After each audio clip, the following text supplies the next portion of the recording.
আসসালামু আলাইকুম, সবাই কেমন আছেন? সবাই অনেক ভালো আছেন, আলহামদুলিল্লাহ আমরাও ভালো আছি। নতুন একটা ভিডিও নিয়ে চলে আসলাম আপনাদের মাঝে। মোবাইল এমন একটা জিনিস, মোবাইল আপনার মানুষের জীবনটা নষ্ট করে দেয়, আবার মানুষের জীবনে উপকারও আসে। মোবাইল আপনার মানুষের জীবনটাকে নষ্ট করে দিয়েছে। এই মোবাইলে মানুষের হাজার হাজার মানুষ তার প্রিয় মানুষ থেকে দূরে সরে গেছে। শুধু মোবাইলের পিছনে সময় দেওয়ার জন্য তার নিজের অনেক মানুষের জীবনের সংসার ভেঙে গেছে, জীবনও নষ্ট হয়ে গেছে। বাবার কাছ থেকে ছেলের কাছ থেকে বাবা দূরে চলে যায়, একজন স্বামী তার ওয়াইফের কাছ থেকেও দূরে চলে যায়। মোবাইলের জন্য মানুষের জীবন নষ্ট করে দেয়। একটা ফ্যামিলিতে দেখবেন সবারই হাতে হাতে মোবাইল, কেউ কারোর সময় দেয় না, কেউ কারোর সময় দেওয়ার প্রয়োজনও মনে করে না, কিন্তু মোবাইলের পিছনে সারাদিনই সময় যেতেছে।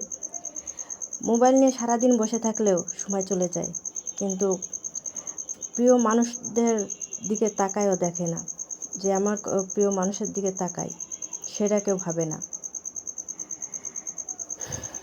কেমন হয়েছে? এই যে এখানে আমি সবজি পাপোড়া ভাজতেছি, কুমড়ার পাতা দিয়ে আর মসুরের ডাউল দিছি, তারপরে আলু দিয়েছি, দেওয়ার পরে সুন্দরভাবে কুমড়ার পাকোড়াটা ভেজে নিলাম।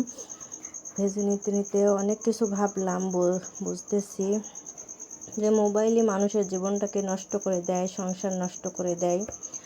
মোবাইল মানুষ দেখে, মোবাইল দেখতে দেখতে মানুষ এমনকি সে মুসলমান সেটাও ভুলে যায়, এমনকি আজান দিলেও ভুলে যায় যে আমি নামাজ পড়তে যাব। মানুষ সেটাও মনে করে না। মানুষ মোবাইল দেখতে দেখতে মোবাইলের প্রতি এমন নেশা হয়ে যায়, মানুষের প্রিয় মানুষগুলোর কথাও ভুলে যায়, প্রিয় মানুষের থেকে অনেক দূরে চলে যায়।